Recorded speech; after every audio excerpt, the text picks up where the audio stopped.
Hello there. Thanks for joining us. Today we have Francoise Birnholz from Zurich, Switzerland today, and she has experience in international banking system and is a blockchain enthusiast and evangelist. Welcome, Francoise. Thank you, Laurie. Very Well, pleased to be here with you. we're so happy to have you here with us today and to talk about blockchain and the future of money and where we're going. So it's really good to have a woman involved in the future and help spread the word about the technology that's just going to change the way we do business. So I wanted to ask you, Francoise, how did you get started in blockchain? I fell into it.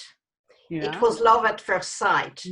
I was working in a very large banking corporation, and I was on their digital committee when, among new technologies, I read my first article about blockchain, and I immediately saw many applications for it that would simplify the way we do business. Well, excellent. And so you obviously saw how it can change banking.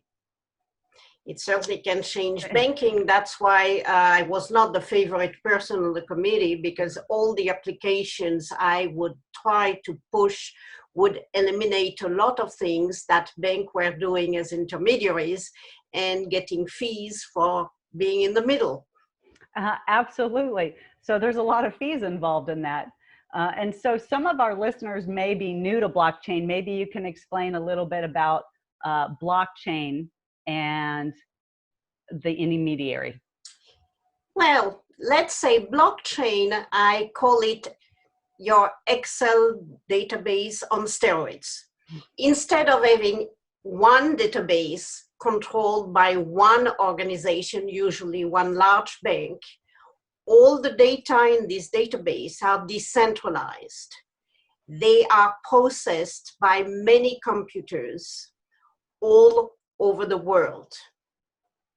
And the data which is entered is then processed by a code. And these codes, these self-executing snippets of codes, are what we called the smart contracts. The smart contracts are somewhat smart, but they are not contracts. They are self-executing snippets of codes. And once you have entered the codes, you cannot change it. So your information is protected. You cannot do anything to it. So it's very difficult to hack because it's spread over multiple computers. And it also permits to eliminate a lot of paperwork, because you do not need each intermediary to certify they've seen the piece of paper and they have put their stamps on it. Because once it's entered, it's immutable. Oh, absolutely. It can't be changed. It can't add another zero onto the numbers that we're working with. Exactly. Yeah. So how do you think that this can benefit the banking system? Well, it can benefit the banking system because you could have banks that do things that require more brain power and less paperwork. The first application I see and everybody sees is, of course, trade finance. In trade finance, you use letters of credit, which means you have a document issued by one bank that must be reviewed by another bank and very often a third bank. And each time you add pieces of paper simply to certify that the right type of merchandise has been put on the right type of vessel, has been insured, and has been sent. And when all these things have happened, then the bank can pay the seller and the buyer's account is debited.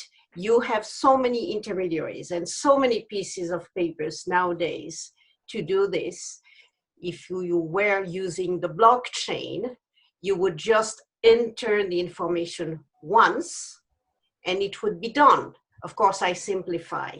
It means you need still people who will visualize the type of goods, that you will have sensors that will measure the temperature of the goods if they need to be refrigerated, that you will have all kinds of data points, but they all can be automated, that can be entered in the blockchain to verify the provenance, the authenticity, and what is going on live, instead of having to call, fax, yes, still fax, and make copies. Correct, which would save a lot of money and a lot of time with these smart contracts.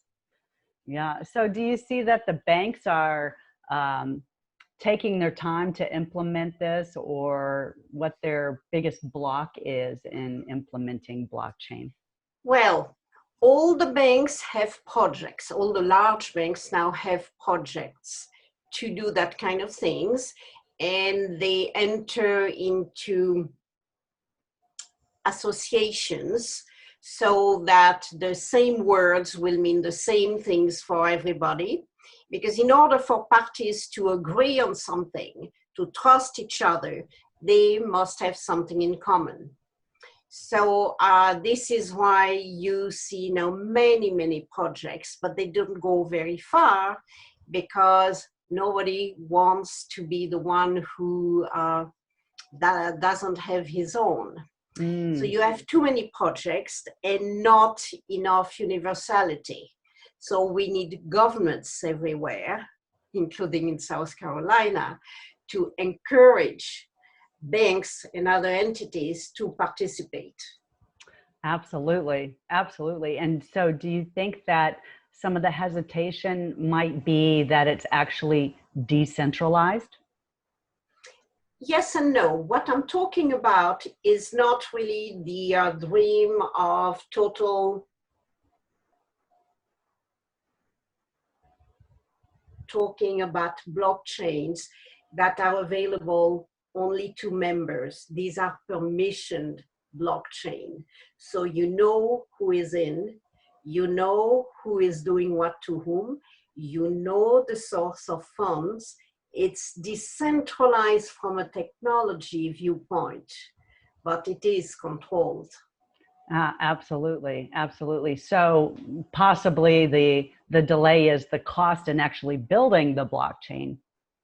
It is still expensive, same story as computers. We now have in our iPhone more power than was needed for the first satellite to the moon. And for the moment, it's still expensive, but that will go down. And you need a lot of electricity, which means countries like Iceland that are self-producing and where it's cool have these farms of computers. But I think this is only temporary. I think, big banks are like the Titanic. They just go forward and nobody really thinks where it is they're going. And many people are afraid they will lose their jobs. I think the routine jobs will be eliminated, but you will have all kinds of other jobs requiring thought. Yeah, absolutely. We see a lot of banks actually eliminating the job of the teller now. So people, especially with the COVID, a lot of people are just driving up to the bank, not even going in anymore. And, that's... And you get contactless payments now. Your watch can serve as mode of payment, and you don't even need to get your currency any longer. That's very interesting. Yeah. So tell us a little bit about your latest project that you're working on. My latest project, I'm suffering from editing. I've written an article about the blockchain explaining why you did not need any new laws for establishing permission blockchains. You could look in the past at the law merchant, where merchants were deciding between themselves on the terms of their buying and selling merchandises and having them sail from far away. And that the blockchain for me, it's the same thing. You just need an agreement between parties. And because it's a legal article, I confess I'm a lawyer. It's been published in a law review at the George Washington School of Law, which means weeks and weeks of editing and making sure that the citations are, you know, the right way, and your comma is on the right side and not the left side, and that it's all properly done. So unfortunately, that's my project this time. You don't like editing. I don't like editing. That's why you have editors. That's right. That's right. Well, it sounds like you're doing some great work. And so how is everything in Switzerland with the adoption of blockchain? Oh, well, Switzerland is one of the countries that wants to be known as crypto friendly. And I'm a member of the Crypto Valley Association, for example. And the government has been quite encouraging, but still not going too much into it. It's like, okay, you can try, and if you do something wrong, we will let you know. But there are many, many projects, and many of them are very interesting. What I like to talk about, not even only in Switzerland, is some use cases that would prevent copying and fraud for works of art or luxury goods, because you can put in each product or object you want a unique digital like ID. Right.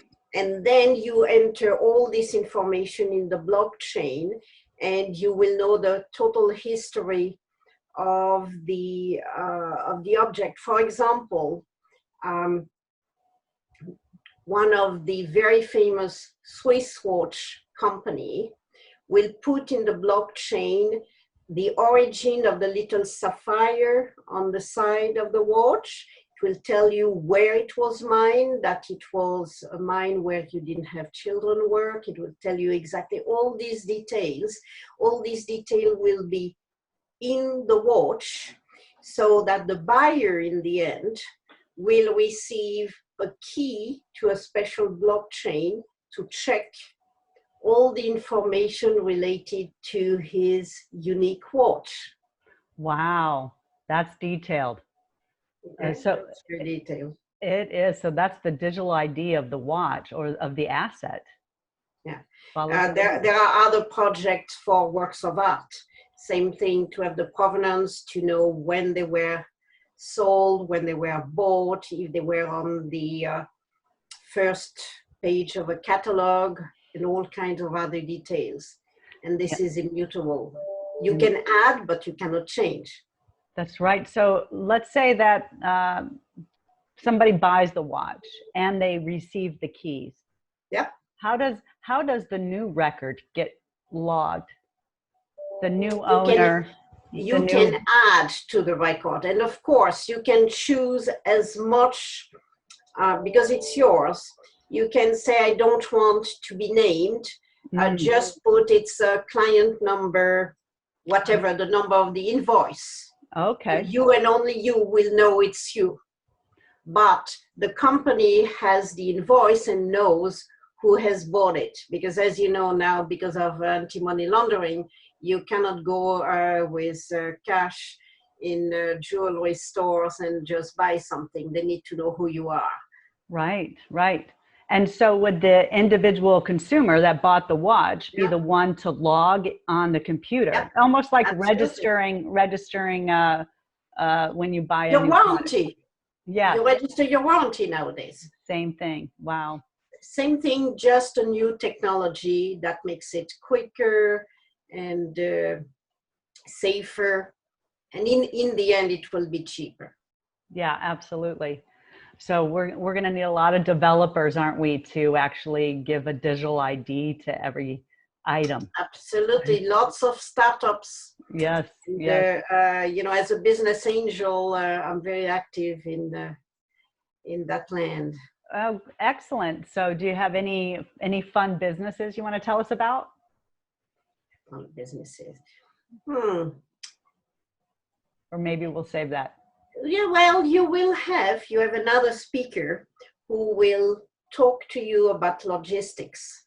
This is another big use case. Think about, you know, during the COVID crisis, we have really survived very well, thank you, through deliveries. When you have to think something is made somewhere in the world and you want it, it has to be manufactured, it has to be in an inventory somewhere, you need to have access to it, you need to be able to order it, it has to be put on a flight somewhere, it has to land somewhere, it has to be picked up, it has to be delivered. And each time you have an intermediary, nowadays it's still very much paperwork. Once you use technology, once your product has its own identity, once it's scanned, let's say, at each step of the way, you could theoretically, but it will be reality, you could follow your product all over the world, or even in very near you if you buy locally. You could follow where it is, who has handled it, and when it is going to arrive to you. Yeah, and that's going to be very important as we see supplies come in and we have shortages. And you see now we have shortages, not because we don't have the goods, but because we don't know exactly where they are and how they can be delivered, and it's not well organized. And I think the blockchain used that way is extremely useful. Absolutely, absolutely. Well, very good, very good. That is a great use case for blockchain. So where do you believe that blockchain is going to be in the future? Where do you see it? Do you see it replacing our cloud database, or hybrid, or in your opinion, how can it be most effective? It's a technology that puts a lot of data together in a decentralized fashion. So it doesn't replace the cloud, because the data that is needed can be, the cloud is a storage place. So you can have, the blockchain is a way to have the whereabouts of something established, and permits you to see where it goes, where it comes, what happens to it. So it has nothing to do with the cloud. The cloud is a storage place. So you can store the data, the decentralized data, in a cloud or several clouds. Yeah.